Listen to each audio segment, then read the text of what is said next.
All right, y'all. Happy Labor Day. Happy Labor Day. This kind of counts as work to me.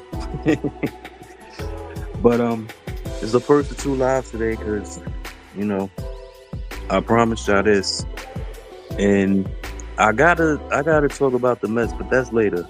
We're gonna get down to business with interesting ish that happened at WWE Clash in Paris. Final PLE on Peacock, which was not supposed to be the case for at least one more year. I think SummerSlam was supposed to have been the first, but you know, because WWE, what I'm saying, wasn't looking for a good time, they was looking for a long time. So they just kicked it off in the proverbial media bedroom. So WrestlePalooza, the next main roster PLE will be on the mouse. So that's just the way it's going. But you know what I'm saying? NXT PLEs will still be on Peacock. You know what I'm saying? Reruns of, I guess, Raw, SmackDown, and NXT will still be on Peacock for the foreseeable future. I mean, for now.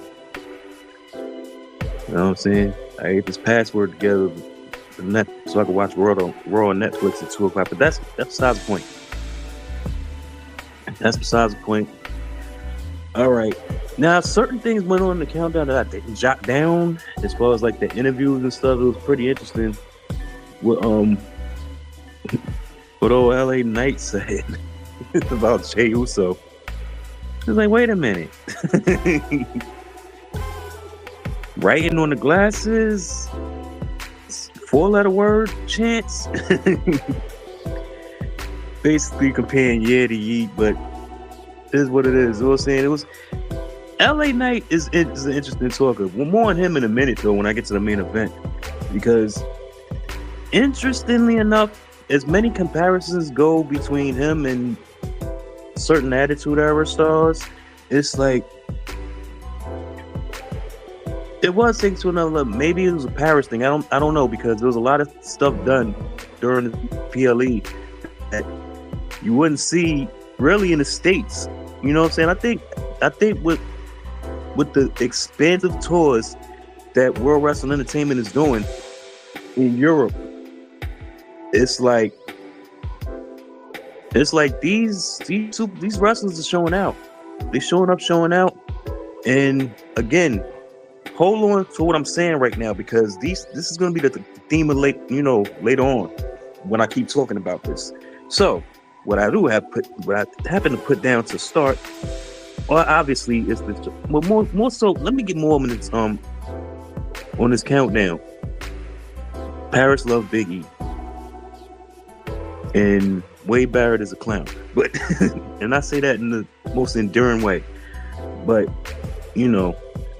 I was late on the countdown, that's why I ain't write much down. So anyway, to the intro, they show the Fatal 4-Way competitors as far as the arena entrances. Then they show Becky Lynch, they show Nikki Bella, and they show Logan Paul. Cena must have already been in the building because they ain't show him. Anyway, but then again, you can't see Cena, right? But anyway, let's go. We got the narration, got the intro, and now we have the first match. Roman Reigns versus Big Bronson Reed. Paris is on fire right now. The crowd is electric. They're chanting OTC as soon as Michael Cole finishes introducing us to the show. Oh yeah, it's OTC, OTC. You know what I'm saying? Fans on their feet. I guess because they thought Roman was coming out first. Not the case. Big Bronson Reed's music hits, and the crowd is just letting them have it. Mad boos for him. I put vitriol for Reed because I, want to be a smart ass. So comes out with the Shula Fala, and he's slow walking. He had a little fur on there too. Going to the ring, like a little like 3/4 of a fur in his robe. You know, that was just the visual that I got. And then once you hear them drums for Roman Reigns, the crowd went nuts. The crowd popped for a lot of cats. So out comes Roman, and Roman's got 2 Ulafalas on. 2. One red, one black. And Michael Cole explained to us, the viewers, is that the reason why he's rocking 2 Ulafalas is because each one representing both, you know, we each representing one for Alpha and one for Sika. Because if y'all don't know, you should know, you know, Wild Samoans, Sika's his father, Alpha's his uncle, I believe. And then, you know, they recently passed away. And he's rocking the Ulafalas because when he won the title and he officially became the tribal chief, they presented him with the Ulafala. You know? So,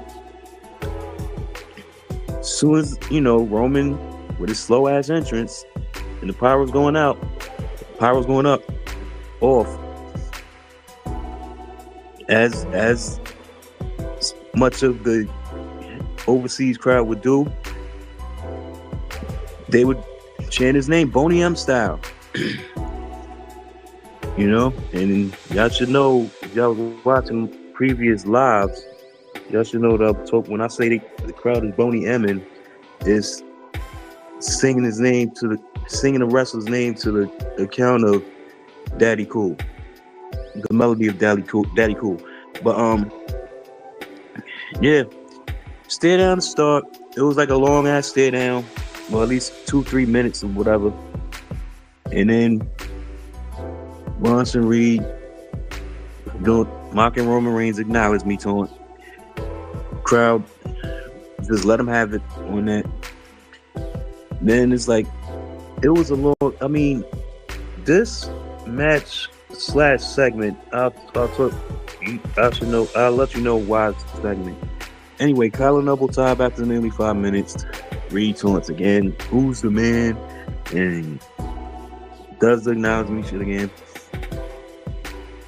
So now I put down, because after Reed was taunting again, it's like, now you're in Paris, France, so Paris decided to speak French.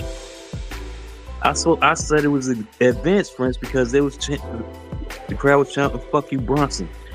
So Roman takes eventual control, a few shots here and there, but it was to a point where the momentum shifted when it was like, okay, Reed comes out, put Roman over his shoulders, but then Roman tries to reverse it into a one-arm Samoan drop, only to collapse under Bronson's weight, because, you know, Bronson's like 330 something pounds. So the action spills it outside. Roman clears the announce tables, like red, you know, they had a few shots in, staggered Bronson for a minute, just enough time for him to clear the announce table. But then, as he was doing that, Bronson recovers and clotheslines him. Takes the action back in the ring, and then Bronson hits the world's strongest slam for a near fall. Got up, continue mocking the crowd. I mean, he's giving it to the fans as the fans is giving it to him. And Bronson just decided to dominate that portion of the match, mostly for rest hold, but it is what it is. Come back by Roman. Action spills back to the outside. He hits the drop by. And then fast forward to back in the ring. Roman goes try to dig into his bag with some Superman punches. First one counted into a Uranagi and a senton combo, near fall. Another Superman punch counted. I said with an FU, we hit the Death Valley drive on him. And then Bronson starts taunting like Batista, shaking the ropes, thumbs up, thumbs down. And then super kicks knock Roman back to the outside. Then he goes for a suicide dive. Bronson does, but Roman recovers, and as he starts dive through the rope. Roman hits a Superman punch from outside the ring on him. And then he goes back in the ring, another Superman punch. And then one of those standing drop kicks counted Roman's spear. It was like a cruiserweight style drop kick by Bronson Reed. Then a suicide dive after Roman, fell out the ring again. So this time the suicide dive connects. Attempts the tsunami, that failed. And then Roman went for a spear, but then Bronson catches him and then reverses it to a Batista bomb. And it was a sit down power bomb, but it was a Batista bomb. For a near fall, Reed back to the top. Reed back to the top rope. And then top turnbuckle. Well, like going for the guess who's going for the tsunami, then Roman hits him with a Superman punch. And then catches him with a Super Samoan drop. And then finally Roman hits a spear, pins Bronson, he wins the match. But if you thought this segment was over, oh baby boy. Heyman goes in because Roman is now on the announce table celebrating with the fans. But Paul Heyman goes into the ring and starts consoling Bronson Reed. Roman sees this. And then he slowly gets in the ring. He approaches Paul Heyman. And then Heyman turns around, incredulous look on his face. He has the chicken shit. He'll surprise him. And he's trying to kiss Roman's ass now, talking about, I love you, my tribal chief. I acknowledge you, my tribal chief. He's in the praying stance with his praying hands. And then Roman starts smiling on him. He's like, he's acknowledging, I acknowledge you. Roman acknowledges him back. And then he gives him, he's like, give me my shoes. So he got the shoes. And then he's gesturing back to Heyman. And then he puts him in the guillotine submission move. I was like, he gives Heyman a guillotine for his troubles. So after doing that, he puts Heyman out. He gets the shoes. Has one of the I don't know if it was the timekeeper or the bell ringer, like, or maybe it was the cameraman, like helps him cut the shoestrings off so he could, I thought he was gonna try to change his shoes. I ain't gonna front, but he's autographing the shoe. Basically, the whole shoe will follow while it's cut apart. And then he's throwing the shoes in the crowd.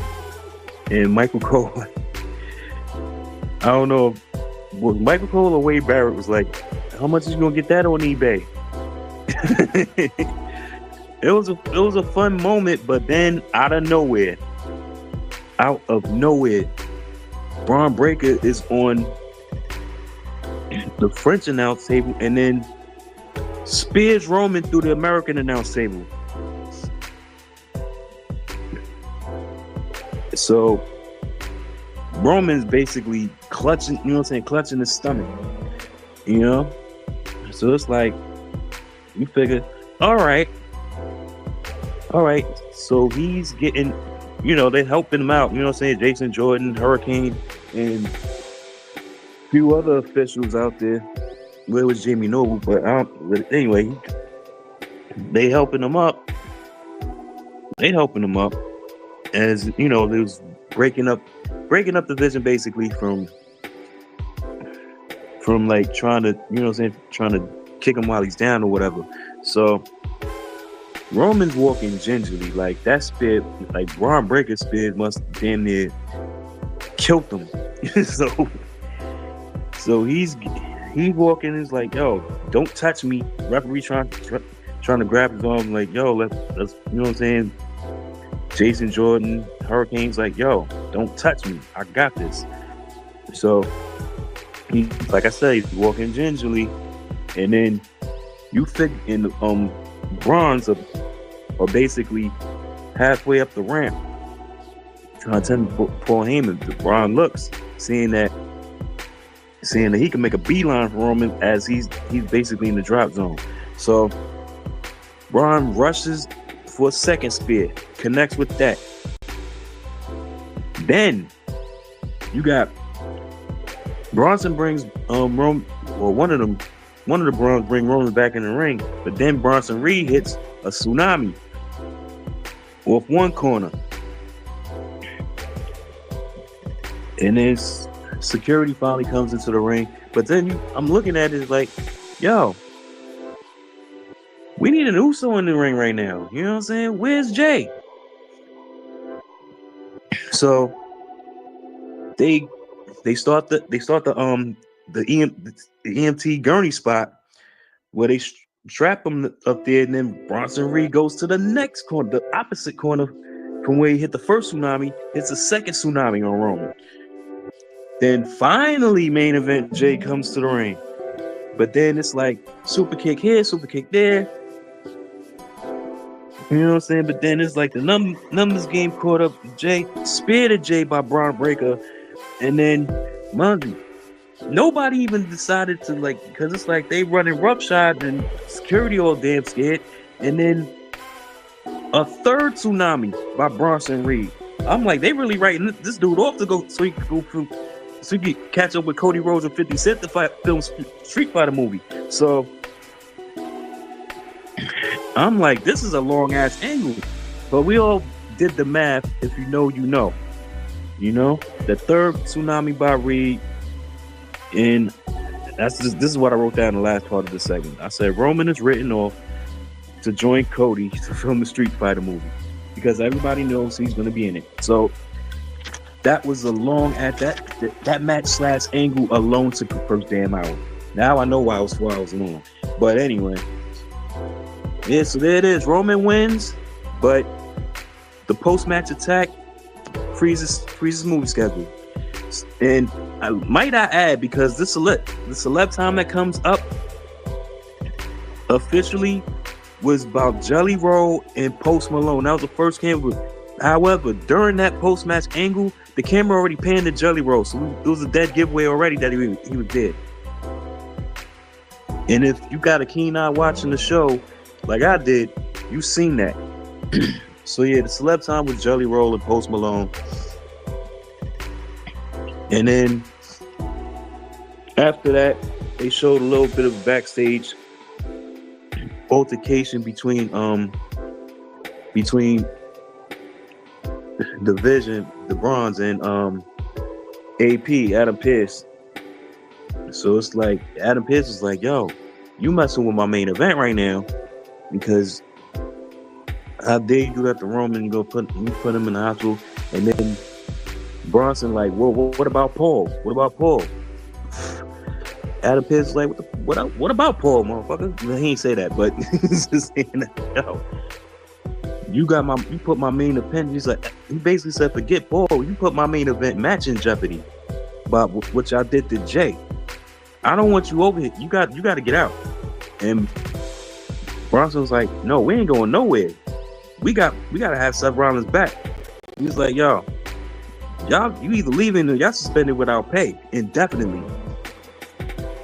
And then as they're leaving, Braun Breaker looked like he wanted to say something, but that after Bronson Reed was like, yo, Vision we the Vision, we do what we want. I thought he was gonna say we take what we want, and after we the Hall of Heat speech.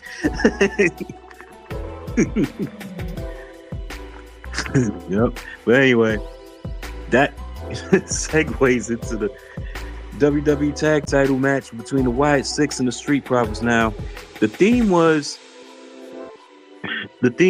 like whoever won that match on Friday between the number one contender match between Melo Miz and the Street Profits. Bo Dallas was trying to throw a monkey wrench into the plan, basically saying it's like, yo, Our bond is bigger than and better than your bond. And you figured that the Street Profits was going to get this match because the way that they were reacting to what Bo Dallas said. I'm talking about Dork and Taz. It was like, once we beat y'all, can you really, you still believe that's your brother? Talking about Dork and Taz. I think we were light about Mello don't Miz, because Mello don't Miz was like, they've been having trouble anyway. They was about to lose. So it would be easier for them to have the dissension. But what's crazy about this match though, first of all, let's get to the entrances. Street Profits come out here because the match is presented by Borderlands 4. It's a game.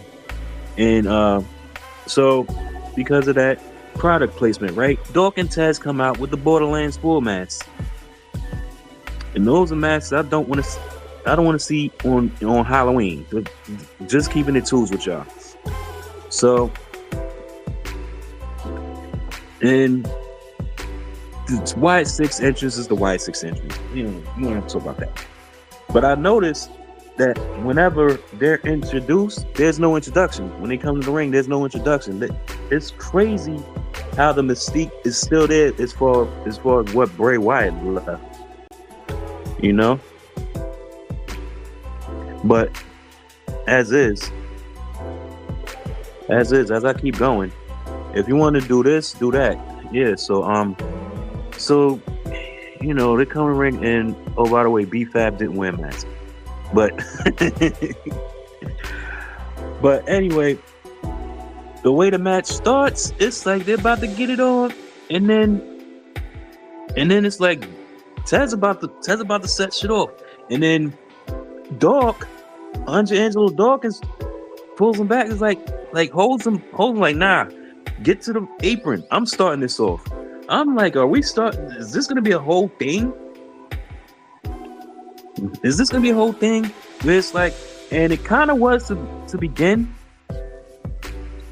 It kind of began like that because it was like, okay, once Dork got to the corner, to the Prophet's corner, Taz blind tags him. And then it was like, all right, I'm tagged in. You get to the apron. I'm about to set it off now. So okay. It eventually turned into a double team by the Prophets onto I forget if it was Gacy or Loomis. It was one of them. But they're staring each other down. Until B-Fab gets on the apron, like, yo, calm down. Let's win this match. So once that's done, the momentum already shifts to the Wyatt 6. With Montez, with their cutting the ring in half, Taz being the face in peril, because he's the quick, he's the showboat basically, he's the showman, and Dork is a powerhouse. So quick tags back and forth, so much action going on. You can tell I couldn't really write stuff down like that. Apron suplex by Taz, that was a good one. With the hot tag to Dork with the fire, he had his own combos going with the corkscrew splash, enziguri combo, basically his greatest hits, which I only reserved for one man, and you'll know later on.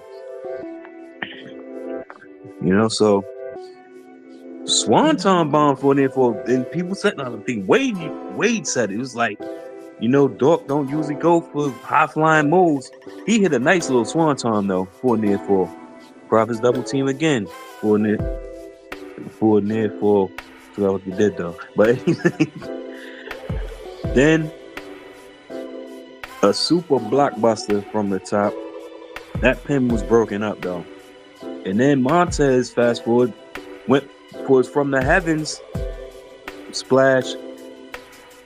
He ate canvas. It turned into a flying nothing. But then still the Prophets was in control after a while. But then came the shenanigans. Eric Rowan, after a shoulder tackle by Dawkins on I believe Loomis, Eric Rowan shows up, and And Dart was like, "Yeah, I'll do that to you too." And everyone was like, "Oh, you do that to me? Yeah, I'll do it to you too." And then he gets taken out from behind over the barricade. And then Montez still trying to finish the match. He's outside. He's about to go into the ring, where Nikki Cross, who was up under the ring at this time, his leg grabs Tez's leg, and then Uncle Howdy interferes with the sister Abigail on the outside, and then all this while Ref Bay is tending to somebody, probably Gacy, and then Loomis brings Tez back in the ring. Well, somebody did. I didn't write everything down. I'm just saying, back in the ring, double team finisher, which Michael Cole, the broadcast journalist that he is, he said they call this the plague. Pin the Tez, and still the World Tag Team, WWE Tag Team Champions, the Wyatt Six. Now they start talking. Now they're talking about the what are they talking about? This wasn't the ad for WWE Shop. They was talking about, that's when they started talking about WrestlePalooza, which is, like I said, is going to be on the Mouse app. No more Peacock main roster PLEs. So that's going to be the first of many. That and the Riyadh season ads. It's like, yo, they're trying to milk this cash as much as they can. So yeah, they start talking about the Mouse app, then Riyadh season, and then they have to bring up that fight that's coming up, that Canelo fight. I forget who the opponent, but it is what it is. And then comes the worst match of the night, the Women's Intercontinental title. The man, Becky Lynch, versus the Hall of Famer, Nikki Bella. This match was horrible. I didn't even want to write nothing for this match, truth be told, but I had to. Matter of fact, I ain't even gonna go off my notes. I mean, I am. I'm gonna go over with a little bit that I wrote, but I'm gonna go on what the internet was talking about, because X went off. So many tweets on X, like, what the hell was this? And it was like, it was horrible. First of all, the crowd was dead for Nikki. They didn't want to see her. And I know she typed boiling for a tweet on X. She tried to save face, but she was visibly pissed. You know what I'm saying? The cheers for Becky kind of grew during the match, because they were brief, because I mean, they ain't understanding the theme song. Nikki had, like 2 minutes early fire. That was about it. Then Becky takes control. Again, nothing really to write home about. He had a second rope leg drop at some point during the match for a near fall. And then the crowd tries to Boney M Becky, but it just doesn't sound right. Becky Lynch. No. Don't do that again. Anyway, Beck exploded near fall. Irish whip clothesline. Becky was trying to get pins off clotheslines like for a while. Nikki had a little comeback, but that's when the silence was deafening when Nikki was on offense. I'm telling you. And then you had the superplex from Becky for an info. Now during this part of the match, Nikki went for a move, went for like a springboard something, like a springboard kick. Becky was like literally damn near on the other side of the ring, and still had to sell it. I'm like, yo. And WrestleMania, I gotta watch that later. I know they're gonna fill day with that shit. Anyway, back to Becky. The armbar was blocked by Nikki. She went for a fearless lock on Becky. That was blocked. Disarm her, block. Everybody blocking finishes. I mean, submissions. Then all of a sudden, Nikki hits her. Nikki connects with her fearless lock, only for a rope break. And then little bullshit happened with Becky. I mean, listen. Speaking of outside the ring, I failed to mention about when Nikki was banging Becky's air quotes head against the announce table. You know what I'm saying? This was, if y'all watch Christian Miracle, he would have a field day with Al My Hands, because that's all Becky was doing, slamming her hands against each of the tables. I'm like, yo, I don't ever want to see them fight each other again. I'm dead ass. You know? So anyway, Nikki counters, hits a Bella Buster on the stairs, and then just enough to get her back in the ring. But she's not incapacitated enough, Becky isn't. So for Nikki to hit a Rack Attack 2.0, because then it was a reverse counter. And then Nikki hits the manhandle slam on Becky for a near fall. And then she goes for the disarmer. Nikki does for disarmer on Becky. And then Becky rolls her back for a weak ass pin that Michael Cole said, oh, she called, no, Wade, I'm going to determine that as the linchpin.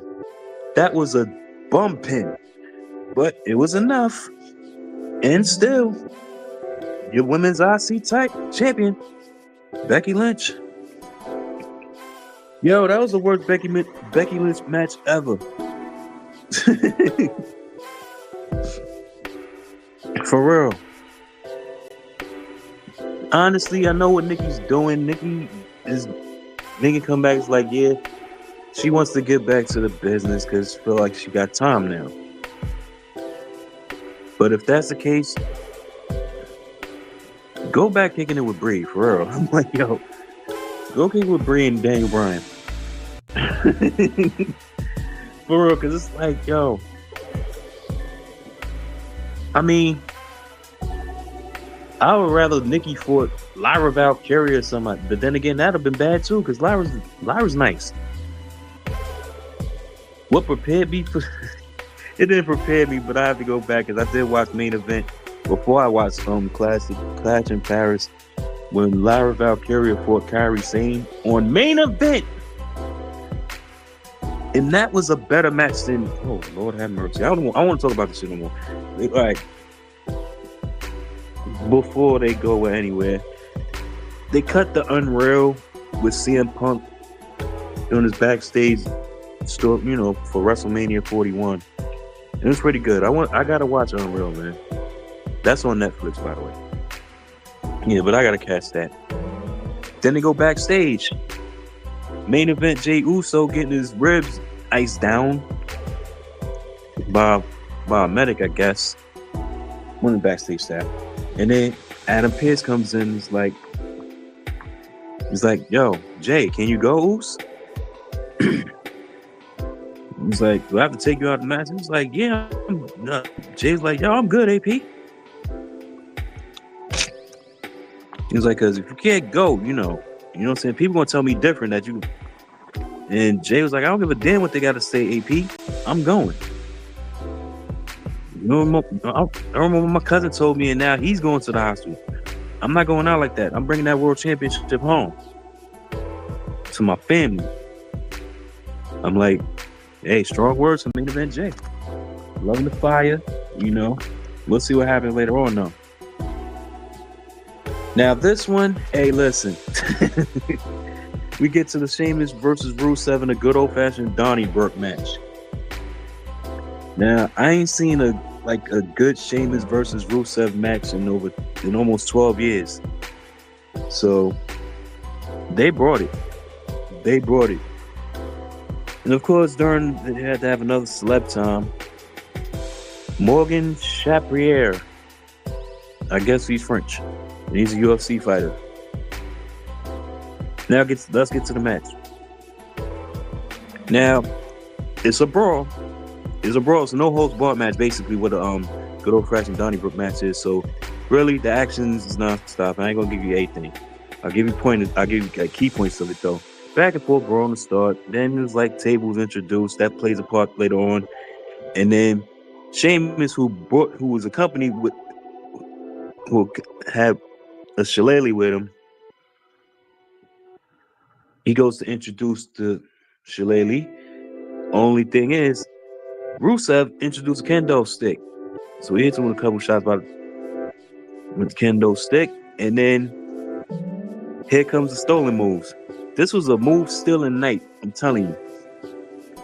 Rusev was the first one with the 10 beats from the Bowdering. 10 beats of the Bowdering. And then, fast forward, Irish curse by Sheamus. Chair shots by Rusev, because Sheamus brought some chairs in the ring, and it was like, okay, we get it. It's an old-fashioned Donnybrook match. This is what Cole said. It's like, how many chairs do you need? So, incidentally, Rusev is the one hitting Sheamus with the chair shots, right? He's hitting him in the back, you know what I'm saying, repeatedly. And then the crowd chants Rusev Day. The Paris is chanting Rusev Day, and Rusev is putting his hands over his ears, like, you know what I'm saying? I put down crowd chants Rusev Day. Rusev ain't trying to hear that shit. So so he goes for another chair shot to Shane. Sheamus hits him with the running high knee. Not the Daniel Bryan knee though. Not the yes knee. But it was a high knee nonetheless. And that was like an near fall. So, time for a receipt. Sheamus gets Rusev in position for the beats of the Bowdering. The only thing, it wasn't 10. It was 14. I counted them shits. So, Rusev's out the ring. Sheamus goes like to set some shit up by the bar. Rusev hits Sheamus, and then the bar's on him. So Rusev goes to, you know, give Sheamus more of the beats. He catches Rusev behind the bar. Like, his back is to the bar. Sheamus is behind him. 16 more beats of the Bowdering. Like I said, I counted them. Y'all made like, oh, he hit him with 10, 10, and 10. No, he didn't. So, and then a Celtic cross inside the ring for a near fall. No. I'm ahead of myself. Rusev goes to hop the barricade, and then Sheamus catches him again. He puts the shillelagh around like Rusev's shoulders, like pins the shoulders back, while Sheamus is on the other side of the barricade. 20 more beats of the Bowdering. Rusev just got hit in 3 different places with 50 beats of the Bowdering. So now we get back in the ring. Celtic cross near fall. Kendo stick shot to Sheamus. Because Sheamus tried to, what's up with these heavyweights trying to jump off the top rope? You know? It's like, what are we doing? Kendo stick shot to Sheamus as he jumped off the top turnbuckle. And then he sets up the bar, because the bar was already on the ground. You know, the makeshift pub bar. Right? So, I gotta say, before them beats of the Bowdering, Rusev did try to hit Sheamus with the boss too. But anyway, he hits Sheamus. He set Sheamus up, Rusev did, for Uranagi off the stairs into the bar, and he hits it. Now they go back in the ring, because that put it pained Sheamus's back. In ring, Accolade counted into a backdrop on the chairs, which was still in the ring. So now to go back, fast forward to action, back outside. On the whiskey barrels, Rusev puts the Accolade on him. But the thing is, they kept saying, it don't matter how much pain you inflict outside, it's a no-holds-barred match, pinfall or submission in the ring. So, However, as the accolades put on, Sheamus powers out of that again. And then he reverses while Rusev is on Sheamus's back. Sheamus reverses the accolade, counters it into white noise off the barrels to the previously mentioned tables that I talked about during the beginning of the match. This is awesome, chant. And it was. This was a good match. And so far, that would have been match of the night.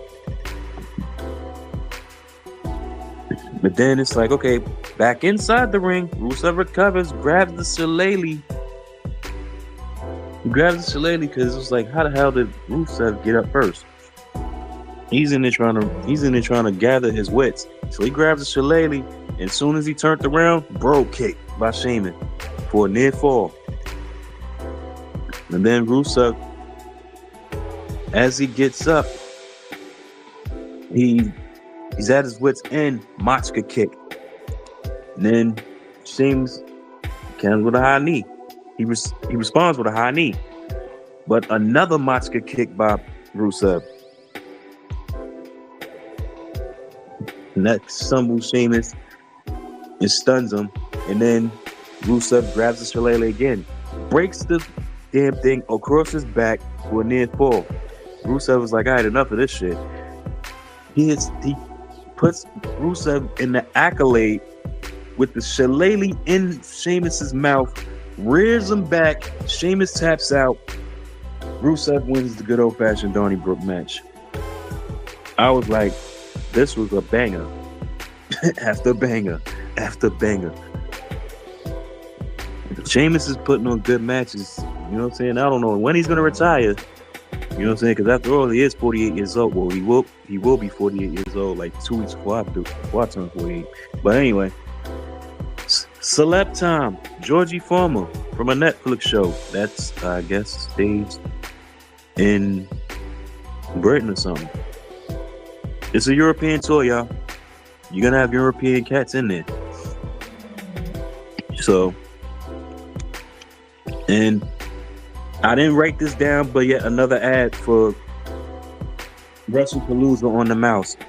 And I think this is when Michael Cole and Wade Barrett, they showed them, it was like, listen, this is it for Peacock. We move it to the mouse for WrestlePalooza. Shouts to Peacock for the past 5 years. And just to let y'all know that NXT PLEs will still be on Peacock for the foreseeable future. And that was pretty much it. It was like a thank you to Peacock. Then on to the match of the night. You know what I'm saying? This is what made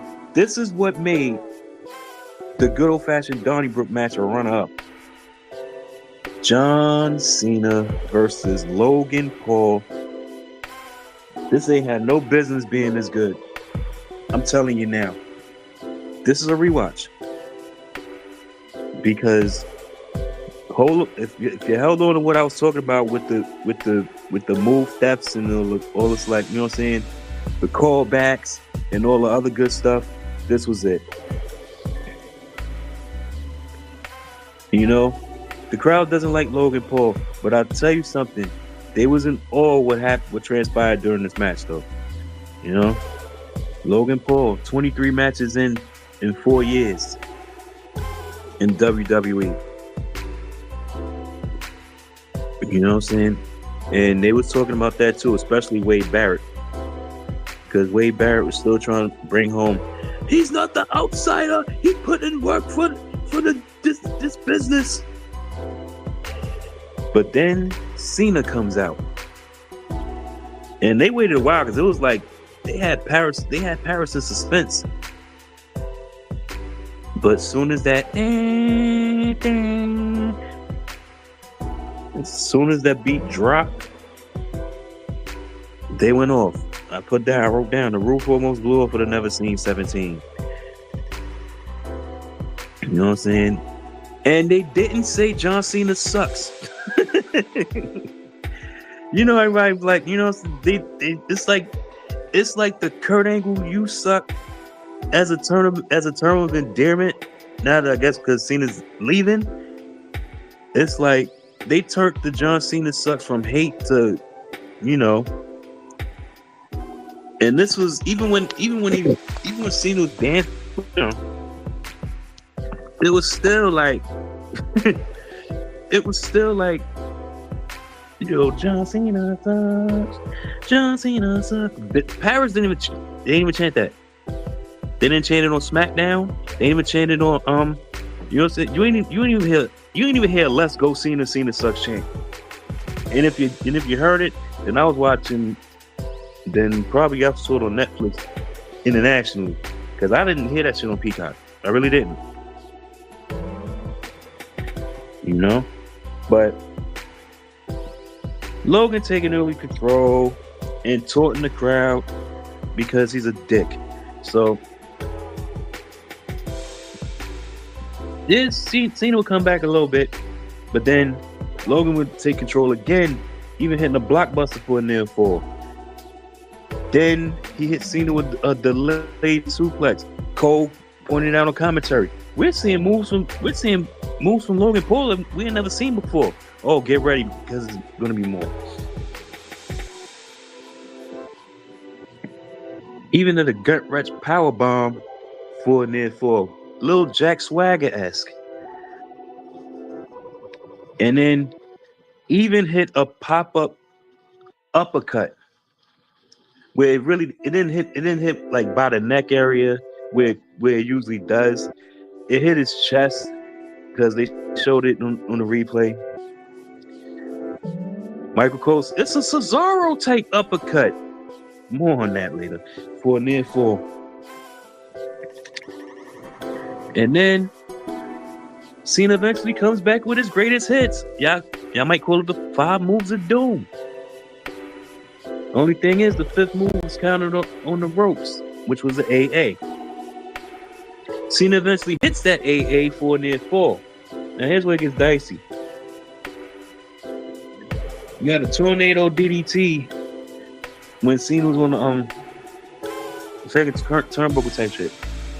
So Cena hits the tornado DDT and then goes for the AA again, which was counted into an alley-oop by Logan Paul. This is getting good. Near fall. Went for the knockout. Missed. Cena goes for his greatest hits again. Only difference is the Pro Bomb gets counted into a zigzag by not Ziggler, but Logan Paul. Then he hits a Swanton Bomb / standing moonsault combo for a near fall. I said Logan stepped the shit up. And hit a double underhook face buster from Cena. Basically, I didn't realize until I read this article. I don't know if it was Russell Talk or somebody who probably, I don't think it was Sportskeeda though. No, I think it was Russell Talk. That was the Fallen Angel by what is it? The Angel's Wings, the Broken Wings, or something like that. That was from Christopher. That was Christopher Daniels' move. And I didn't realize when Cena was coming up with I think it was UPW, because him and Samoa Joe was in the same company at that time. I didn't know that Christopher Daniels trained him, United Pro Wrestling, I believe, while he was there. Because, in case you didn't know, UPW was basically John Cena's NXT. Well, actually, OVW was his NXT, but you get what I'm saying. As he was coming up the ranks, I didn't know Christopher Daniels trained him. So I'm like, yo, this. And then somewhere along the line, because I'm like, seriously? And then somewhere along the line, while I was trying to write stuff down, I missed him hitting Logan Paul at the end of days. Like I said, it's a stolen move fest in this match. So yeah, at some point, Cena hit Logan with the end of days. I watched it back when he hit him with it, but I'm like, yo, interesting.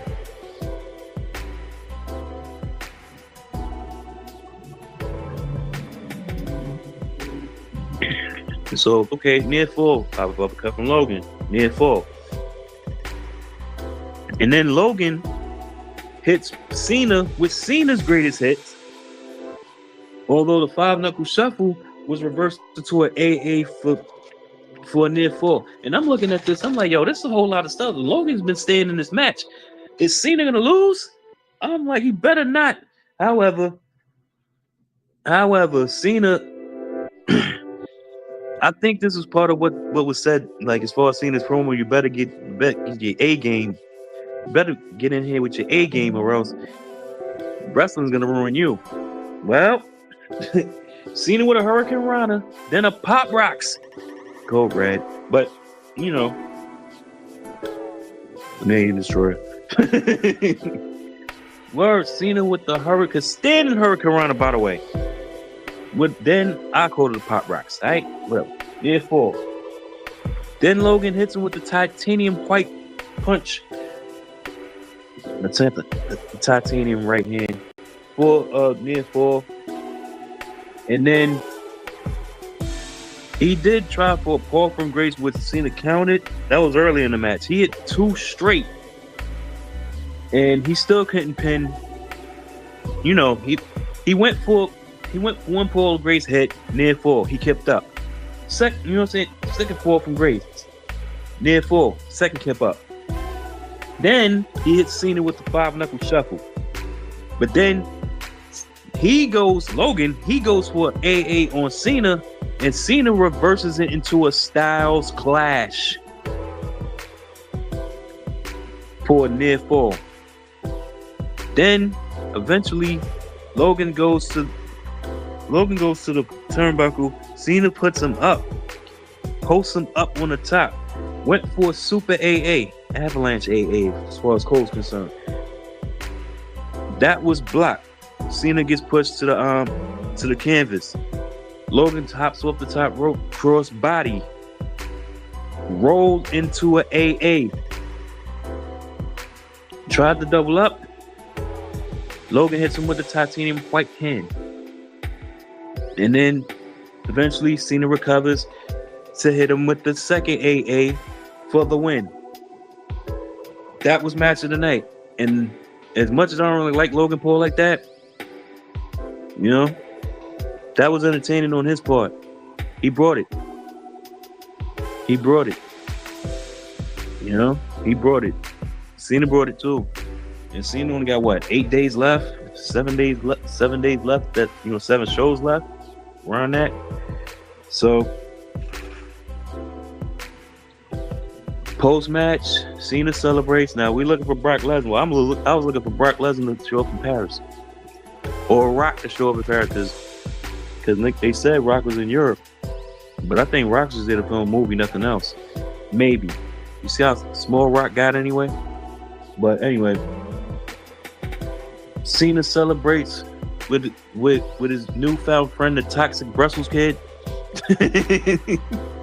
I wrote that down, not newfound friend part, but I did write down on my notes. I said post-match Cena celebrates with the Toxic Brussels Kid, his wife Shay, who they need to get a room, Jelly Roll, and Post Malone.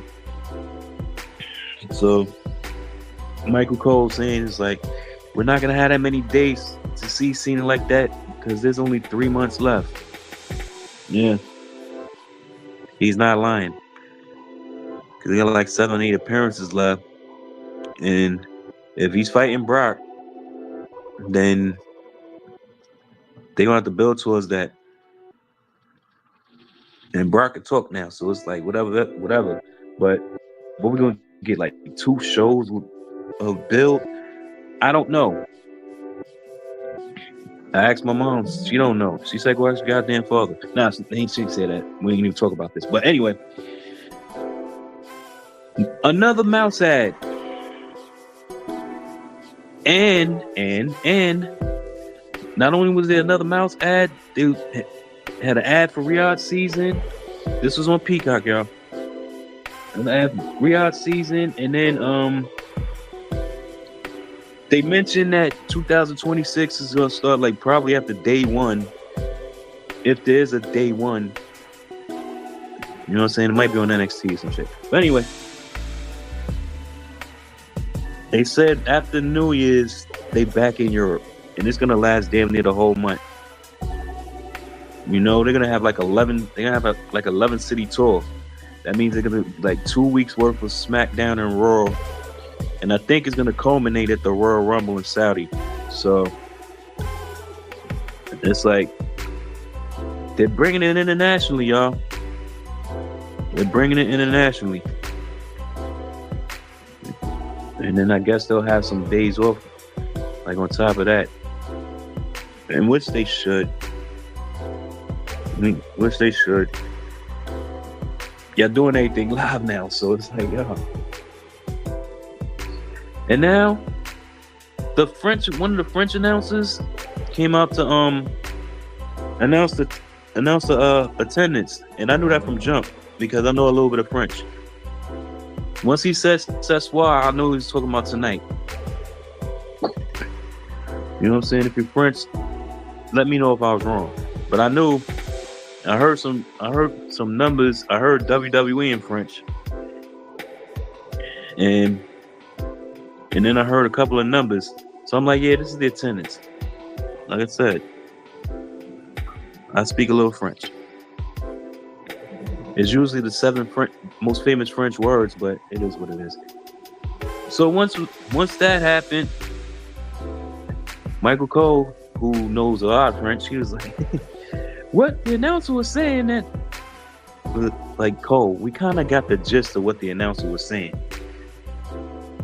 So yeah, now on to the world title fatal 4-way. Seth freaking Rollins, the champion, versus main event Jey Uso versus LA Knight versus CM Punk. Jay comes out first because he got the crowd participation and some tape ribs. But yeah, he's eating all over the place. Wade is like, he's gonna blow himself up. He ain't say that, but he's like, he's gonna be so exhausted. He's gonna need time to recover. Michael Cole like, well, he got 3 more entrances to recover. So, like, he can do whatever the hell he want. Now, LA Knight comes out, right? Now, if you held on to what I was saying earlier about how LA Knight is like, he's basically the 2.0 of a lot of Attitude Era cats. You know what I'm saying? He's basically like the 2.0 hybrid of Rock and Austin, right? So a lot of people say, and most famously mentioned by Kevin Nash, and it's like, you gotta carve your own shit instead of trying to be like people before you. But you gotta understand, your man Triple H is recycling Attitude Era storylines. So basically, now, how much more of a hybrid he was? Well, LA Knight is now on all 4 corners. You know what I'm saying? You know, celebrates while being on the 4th corner. You know, and this is like reminiscent of Austin just throwing arms up until he gets to the 4th corner when he's throwing up the birds. Now, eventually, Austin ended up doing the bird on all 4 corners. But in LA Knight's case, I don't think it was like they took up enough time on the show with Roman Reigns' injury angle. So for him to go LA Knight, 4 times, that'd have been a little overkill. What you think? But yeah, LA does his poses in the first 3 corners. You know, the first corner, of course, facing the crowd on the hard cam, and then going to the other corner, just facing the crowd. Next corner, just facing the crowd. Nigga, on the 4th corner, on the opposite side of the hard cam, LA Knight, yeah. And he was like, what that everybody's saying? But anyway, Punk, when his entrance is like, you know, he does the usual stick, but Stu, the cameraman, is still on him as he's going to the ring. Cause you know it's clobbering time. But it's like, as he's walking to the ring, he says this. Number 1, worldwide, straight edge personified. April and Larry, the gold is coming home. I found that interesting because it's like he mentioned AJ Lee on screen. We're an hour into the stream. And I gotta say it again. If you want to do this, do that. Now, as I continue, April and Larry. April being AJ's wife, AJ's wife, CM Punk's wife, AJ Lee. Larry's his dog, by the way. If you didn't remember this storyline from last season with Big Daddy Drip. Paris sings Rollins' song because, of course, he comes out by himself because of what happened to the Vision, with the Vision and Roman Reigns, and to an extent, main event Jey Uso. I wrote down no smoke for Alicia Taylor today. Why? Because she didn't go as hard as she usually goes. So I'm not going to talk about Alicia Taylor over announcing. No, she did. If anything, she softened up like Samantha Irvin. But anyway, yeah. So no smoke for Alicia Taylor. I may have to retire it because if I'm not watching no mouse PLEs, then that's pretty much it. I might have to retire that unless I sell my soul, get the mouse, and then I have to give it a smoke for WrestleMania 42. Neither here nor there. It's a long ass build towards that. So regular announcements. I will say this though. I'll give Alicia a little bit of the smoke. She's fist bumping Jey Uso as she's announcing him. You can see the fist to fist action, like, you know what I'm saying? The fist to fist bump as she's saying from San Francisco, California. Okay, that's all the smoke I'm gonna give. That's all the smoke I'm gonna give Alicia Taylor, because Jay initiated that shit. But anyway, okay, match starts with Punk kicking Jay as a receipt for Raw. But if it was 1X, you can see that was a callback to that Survivor Series match where DX was basically on a kit against Cena in a triple threat match for the when Cena had the belt. So yeah, that's a receipt. That wasn't all. Seth powders out so Punk and LA could start the match 1-on-1. And then after everybody got their shit in for like a little while, fast forward, they triple team Seth Rollins.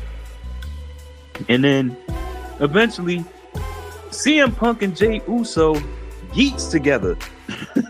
They do the yeet chant, chant. But then LA Knight was like, nah. His ass, Rollins' ass, is going through a table. CM Punk and Jay was like, hey. Jay like, let me know. So Punk lets him know. Deep Dudley Boy style. Punk playing the Bubba Ray role. Jay like, what, Oos? Get the table. So they get the table. You know, flurry of moves going on. Everybody hitting their signatures. What started with the pedigree by Seth Rollins. I believe it was Jay, but it might have been CM Punk as far as hindsight is concerned. 4 near fall, buckle bomb to LA, near fall, and then a frog splash to Jey Uso, 4 near fall. Kind of like a little Uso splash, like. But then Seth focuses on LA Knight now, and this is what he says. It's like, you hear that? This is why I'm God over here. Nobody gives a damn about you. Says that to LA Knight. Then eventually LA will regain momentum in the match. And then you have he's about the LA Knight is about to superplex Jey Uso. You have that Tower of Doom spot because Punk goes in and ducks on the LA Knight. Basically, Tower Doom spot is the power bomb / superplex spot. So remember, Jay got the table for Punk. So that's what set up another callback with I'm just gonna keep points here with this match because there's so much shit that's happening. And with these multi-mans, you can only write so much shit down as the PLE is going on. Another callback with LA and Punk from another recent Raw because Punk ends up eating that table courtesy of LA Knight. And then he shrugged his shoulders just like Punk did on Raw. And then a little bit down the line, BFT from LA to Seth. Jay breaks up the pinfall, and it was like the announcer's like, especially Cole, LA Knight gets his first title. Nope. That's when you knew he wasn't getting his first title. So Jay breaks pinfall, and then there's an announce table spot because can't have one announce table being broken, you need two. So Seth's on the table. LA Knight goes for that elbow drop. Seth basically moves before LA Knight jumps. LA wiped the fuck out. And then Jay goes for the spear on Seth. That's reversed into a pedigree for near fall. But eventually, Seth gets speared and the Uso splash by Jay. But as the pinfall is going on,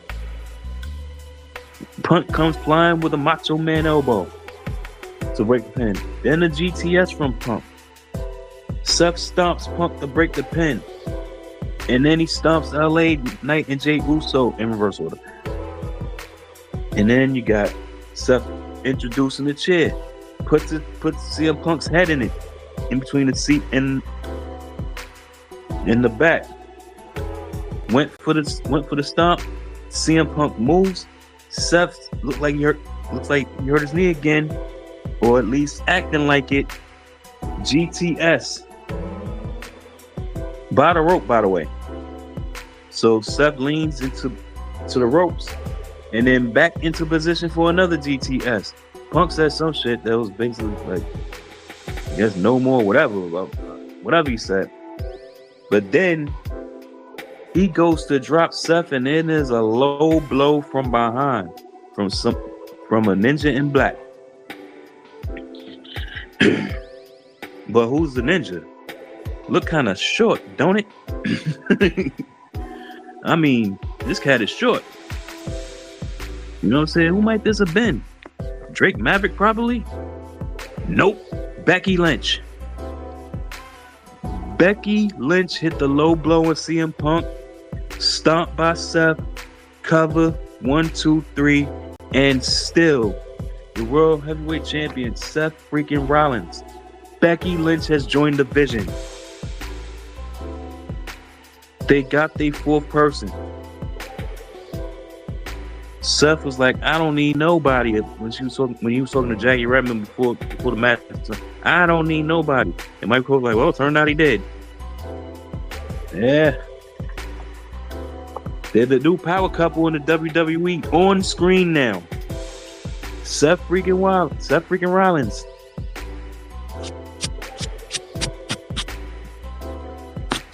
Has now gotten his wife down with the program.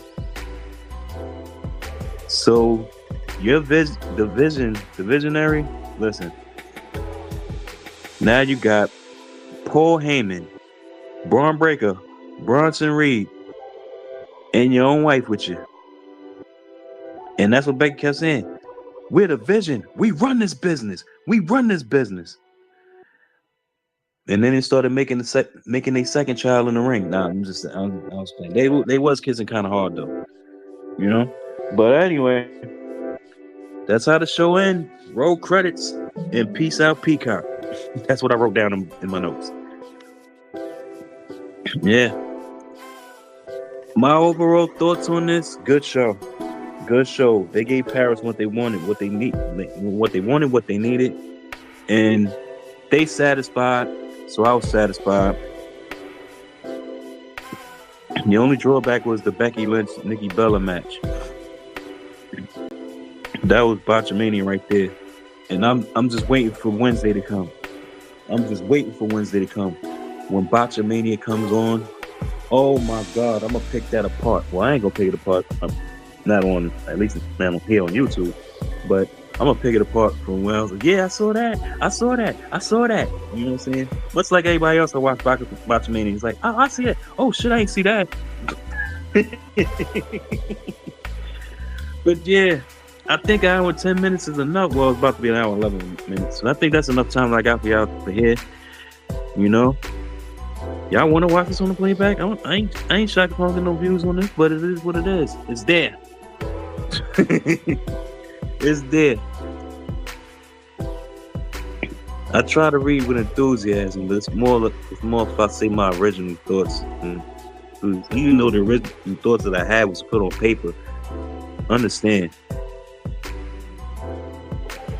No, okay. But all excuses aside, all entertainment aside, that's all I got for you guys. I'm coming back with the Met.